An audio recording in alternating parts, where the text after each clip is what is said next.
If you're a skinny fat man and you're thinking about doing a cut for the summer so that you can lose that belly fat, please stop.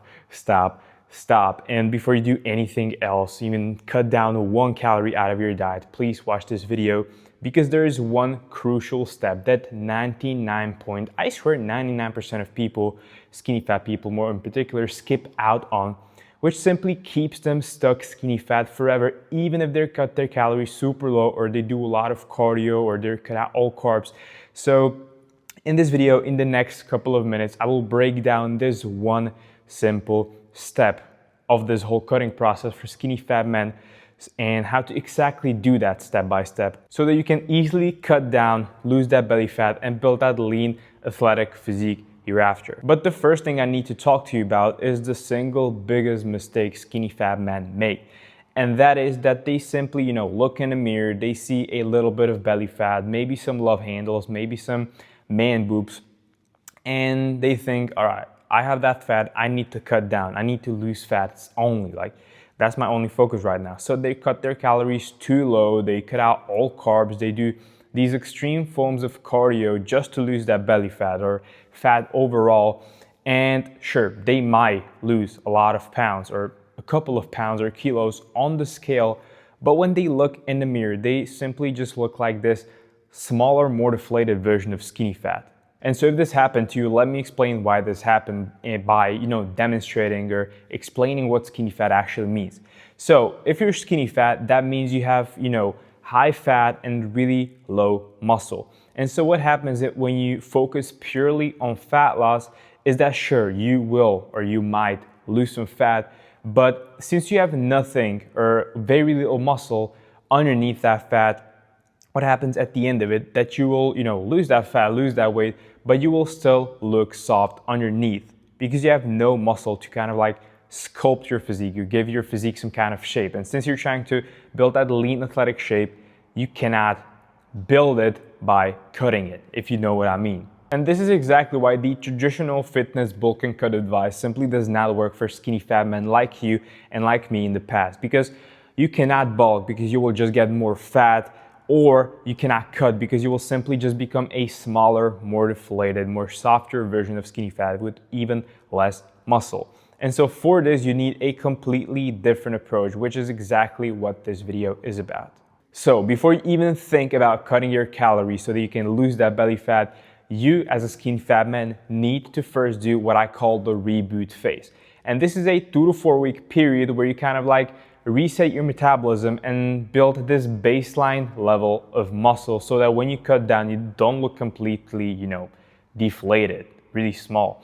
And so the reason we want to first reboot our metabolism is for the sole reason that a lot of skinny fat men, and especially as you as well, we're probably in this cycle of bulking, then getting fatter, then realizing they got fat, so they decided that yes, I need to cut because I have a way more fat. So they cut down, they just look super small but still have that belly fat, and basically they're stuck in this bulk and cut cycle. But yeah, that is exactly what is keeping you stuck.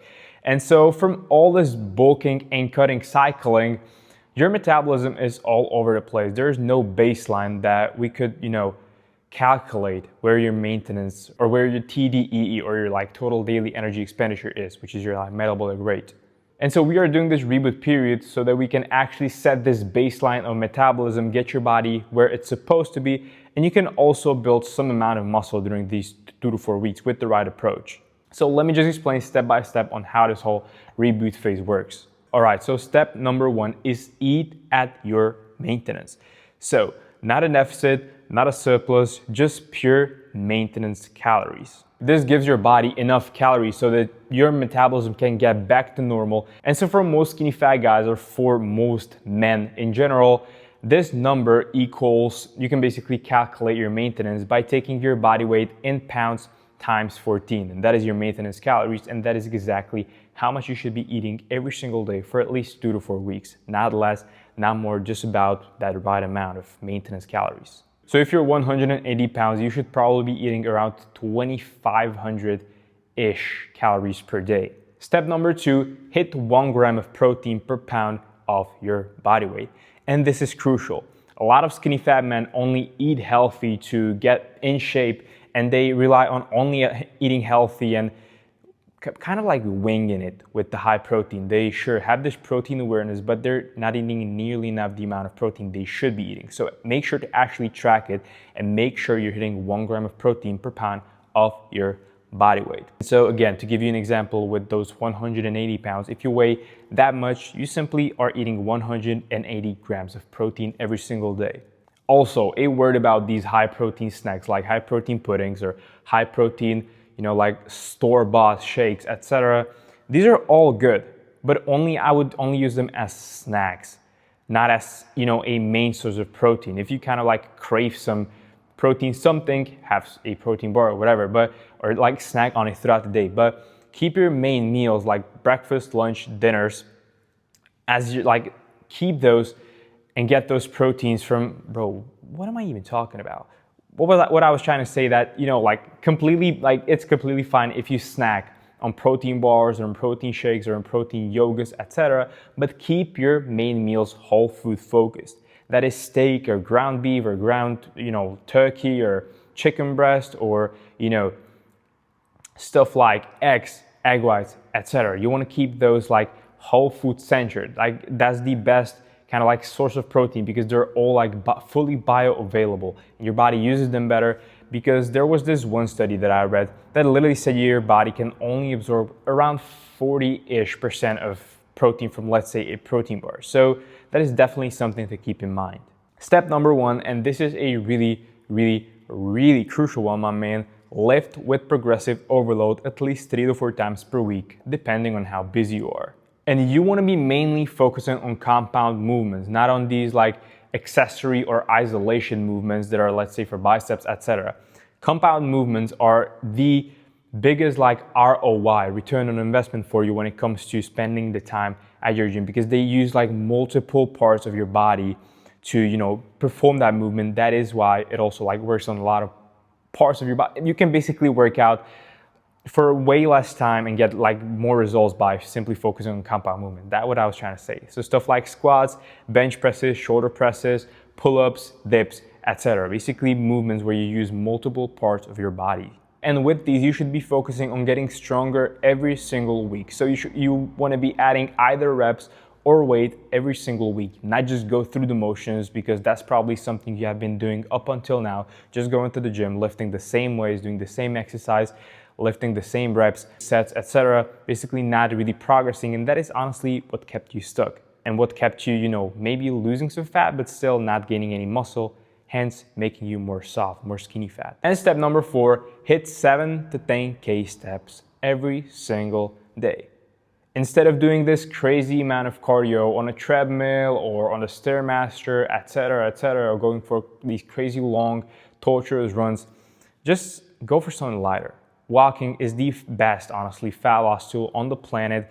This helps you recover, this helps you get your steps in, this helps you, burn more calories throughout your day, and it's just honestly the best thing that I came across, to be fair, when I was skinny fat, and this is honestly one of the biggest things that helped me fix it. And this right here is honestly every single step you should be using throughout this reboot phase. And after this reboot phase, you can completely cut down on a couple of calories and still, keep all the steps from 2 all the way to 4. That is, keep everything. That is the progressive overload, that is the protein, that is the walking, and only switch up step number 1. And that is afterwards, you don't even want to do this crazy cut like 1,000+ calorie deficit. That's not what you want to do. You want to keep that muscle and even build more muscle. When you are in a slight calorie deficit, you can still maintain or even build muscle in some cases. So you should want to be aiming after your reboot phase for a calorie deficit of like around 200 to 300 calories. That is kind of like the sweet spot that works for me from my experience. So I hope everything made sense. If you're a skinny fat man, you watched the whole this video, you now understand why you can't simply cut down, why you simply can't bulk, and why you should do a reboot phase first. I hope all that made sense. So by watching this, honestly, and not only by watching this, but actually by applying this, you are moving ahead of honestly like 100% of skinny fat men who are simply stuck. And you're already better just for watching this video like all the way to the end. So props to you. So I hope this video helped. If it did, please, I will honestly not be angry with you if you know, hit the subscribe button and, you know, stay tuned for my next videos, because I post twice every single week to give you the best value, honestly, not only you, but overall skinny fat men, so that they can finally build that lean athletic physique thereafter. Not a bodybuilder, but simply something like a Peter Parker right here, not a bodybuilder, Ronnie Coleman and stuff. So as I said, hope all this made sense. Hope this helped you at least in the slightest bit. And yeah, peace out.